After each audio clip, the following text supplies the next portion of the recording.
Hi folks, hope you're doing well. Let's move this up here where it belongs. There you go. Right, it's 7:35 p.m. on the 6th of July 2020. Yeah. Okay. A few things to discuss in this one, I suppose. Had to go to the vet earlier to get treatment for Chewie. He had another fit today. I think it's down to tick bites. Because the 2 times he has fitted ever has been this summer, and it's been in areas where the grass was long and it was damp, so quite likely it's tick related. So I did get the stuff that's supposed to work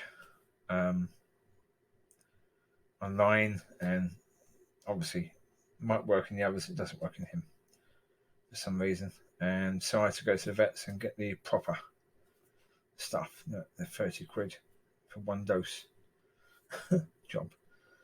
It's supposed to last for 3 months, so hopefully that'll do it, because awful watching him fit. It's something that you just can't help him with. You just got to let him go through it, and that's a tough thing to just sit there and watch. Still, that's that. Right, the other day I did the video about Perfect Little Poo Storm. Well, I now understand that was designed by God. Why? I don't know. Well, for all those things to come together, that's not a coincidence. No way is that a coincidence. You can't blame the devil for that, because if the devil did it, then God wanted the devil to do it.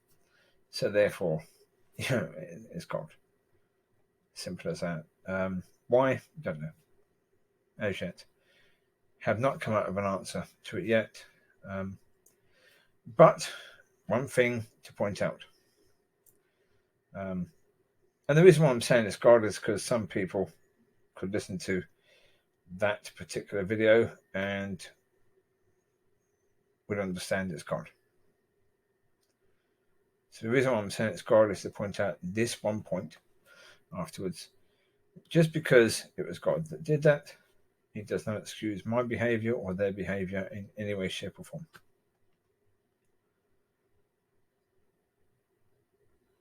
And that's the point. In your life, God may do something, God may allow something to happen, or encourage something to happen, but that doesn't mean that you're excused for anything you do or say. Your behavior is still down to you. Simple as that. You can't just excuse it and say, well, God, you wanted this to happen. You made it happen. It's down to you. God will say, no, I put the circumstances, but you reacted to it in a certain way. That's down to you. Same as the other people involved, God will say the same. Circumstances may have been there, this may have happened, but how you reacted to it was down to you. Can't blame God for the way you react to something that he may have put in place. It's still down to you. Anyway, so there you go. That's that bit said. The other bit that was on my mind, has been on my mind pretty much all today, has been more stuff about the church. There's Chewie when I first cut his hair. I did that because as a pup, when I first got him, he was long-haired and the weather was incredibly hot and he was huffing and puffing like mad. So I cut his hair, and then the temperature suddenly dropped, and that's where you'll then see photos of him in my bed.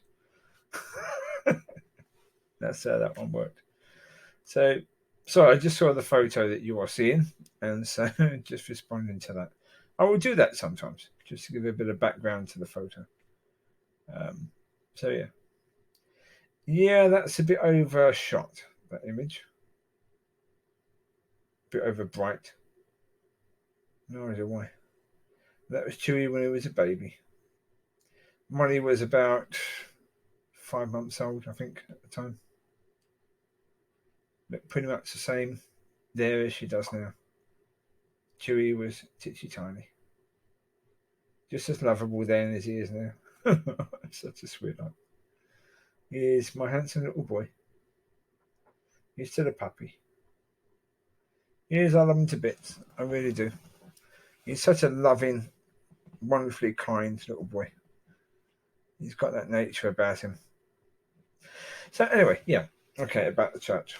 I'll get back to that. I get distracted by doggies quite easy. Anyway, yeah. The church is a place that should be there for people 24/7. Not talking about the group of people, not talking about the pastor, not talking about the fact that the pastor should be on call 24/7, because maybe that's the case, maybe it isn't. I'm talking about the church. Now, the difficulty at the moment is that a lot of little churches, as in little groups of people, don't actually have a building of their own. They use a church hall. That's a very, very popular thing that's been going on for, God knows how many years now. It's not good, though. It really isn't good. I mean, say if God said to you, if you're running one of these churches that is in a school hall, and God says to you, he wants your church to stay open 24/7. How are you going to do that? The church building. He wants your church building to stay open 24/7 so people can come and they can receive refuge if they need refuge, or they can get some advice, some prayer, a cup of tea, a biscuit, place to come in, get out the rain. You can have some praise and worship going. Even have a band in there. Certainly one afternoon a week, have some praise and worship. One lunchtime. How are you going to accomplish any of that if you meet in a church hall? Now, your answer could be, well, God's not going to ask us to do that because it's impossible. First of all, nothing is impossible. And secondly, yeah, he will. Yeah, he will. Because there is an answer to it. The answer to that is that God wants you to purchase a place to be the home of your church, and that would be your church, and he wants it open 24/7. The problem is you don't have the vision for that. And some of these places that meet in a hall have never asked God to provide them their own church, their own hall, or building, strip building, sort of thing. They've never asked God to do that because they don't really want the responsibility of that, because they know that some of these places end up shutting down. And the reason why they shut down is because the church isn't functioning as God wants a church to function. And so you end up getting a load of old people. And when those old people pass away, there's no one left in the church because you're not actually functioning in a way where the youth are going to be attracted to the church.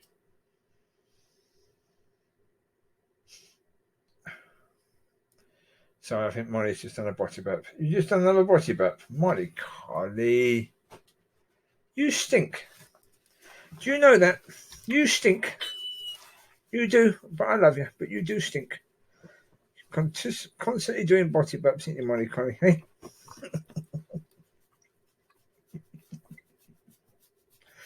So that's one thing. If I wasn't single, I could blame her for any body burps that were done. Just blame her. Because she always does them anyway. Anyway, go lay down. Lay down, Bubs. Come on. Lay down for now. Come on. Shift ass. You'll go out soon. So yeah, church-wise, yeah. People just haven't asked God for that because of that responsibility and because they're not doing things in His way. That's the reality of the situation. Now, hopefully, when things get improved and God starts sorting the church out, we'll start to see that improved. But we need the right people in churches. We need people in churches who, when you go to them for advice, you can get that advice. I got married to the wrong person. Simple. If the pastor who married us had been even a pastor, because he was actually an evangelist who wanted to run away from evangelism, so he sat in a church pretending to be a pastor when he knew he wasn't. But I went to him with some serious concerns. He did not want to know at all. He dismissed everything and just didn't want to know. Same as I had a conversation with another pastor a few years earlier about the issue of lust, about the struggle with lust and the use of pornography and stuff like that. And that person just said it's natural, don't worry about it. Well, his answer isn't biblical in any way, shape or form. Not at all. Again, didn't want to consider maybe helping somebody, speaking through something.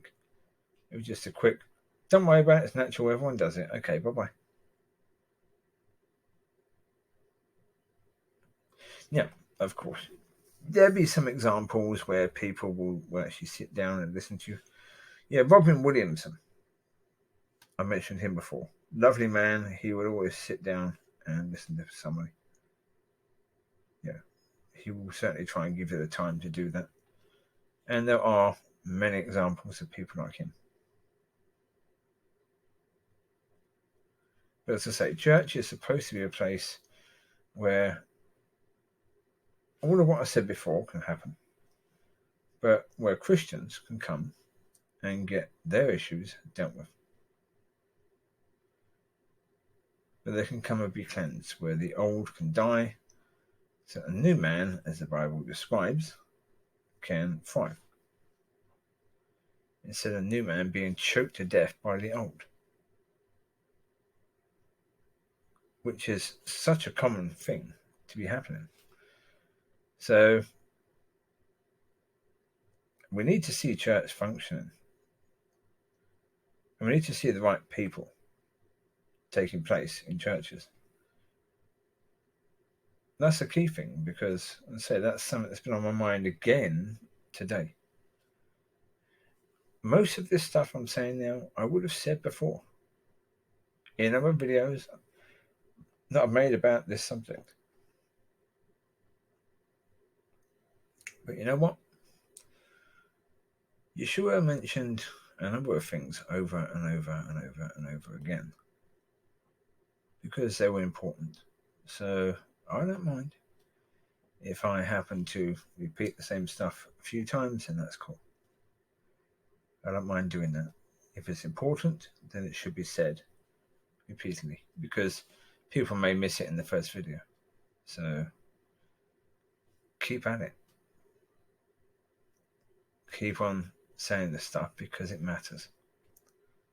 We've got to get the church right. We've got to get the function right. And anything less than doing all of that is something that the members of the church need to be raising with the leadership and saying, this isn't good enough. Simple as that. It just isn't good enough. It's something that needs to be solved. Because if you see none of this in your church and you think that that's okay, you are seriously deluded. You think that that's in any way, shape or form okay for a church to be spiritually dead for a long period of time, a place where people can't come, a place that's shut for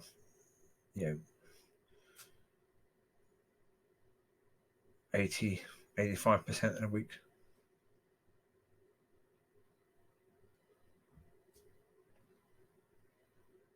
So a church that really is so incredibly inward looking.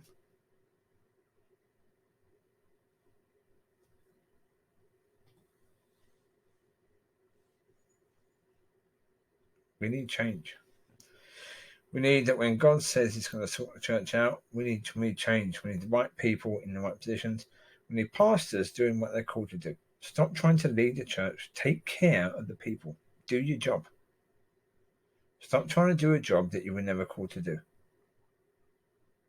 Focus on the job you were called to do. Let the leaders lead. Let the administrators do the administrating. Let the prayer leaders take care of that side of things. Let the healing ministry team take care of that side of things. You as a pastor, you go and deal with the pastoral care. So you make sure that the people understand that when the leader says we're going over there, that they can go or they can stay.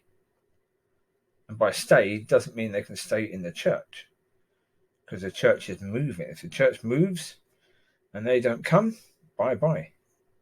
You go. Yeah, because the church has an awful lot of churchgoers in it.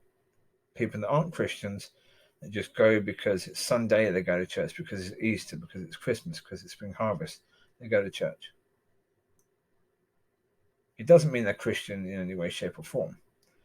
And one of the first things that needs to be done is that these people either need to give their lives to God and become spirit-filled, born-again Christians, or they need to leave or be left behind. The church needs to be freed up of that, because those people are like ivy on a tree. They suffocate it. And so all of that needs to be taken off.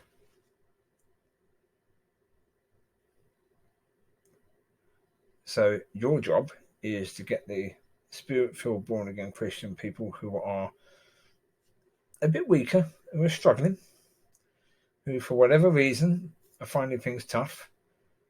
You need to help them to see that we need to move forward now. And you need to get back your faith in God. Focus on him. Look up. Don't stop looking down. Stop looking down at the situation that you're in. Look up. We all do that. We all look down. I've made videos about me looking down. Me looking at the situation I'm in. I've done video after video after video about it. Of how easy it is to do that and how I've done it. Some of the videos is me doing it in the video. So that's what I say. The video is called Animal Christian because it's about normal life. That's the whole point of it. It's about normal life. That's the way it is. So we all have moments of weakness. We all have times when we're weak, when we're struggling, when we're fighting and not winning. We feel we're getting beaten by life. We all have that. So it's not about judging the people, but it's about saying to those people, come on, get up. Let's get going. God wants us over there, so come on, let's get you over there. And we deal with all this later. So that those people aren't left behind.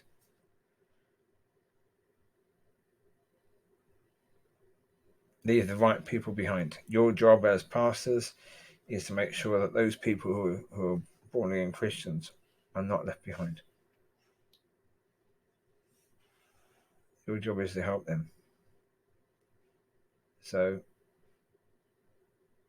focus on your jobs, folks.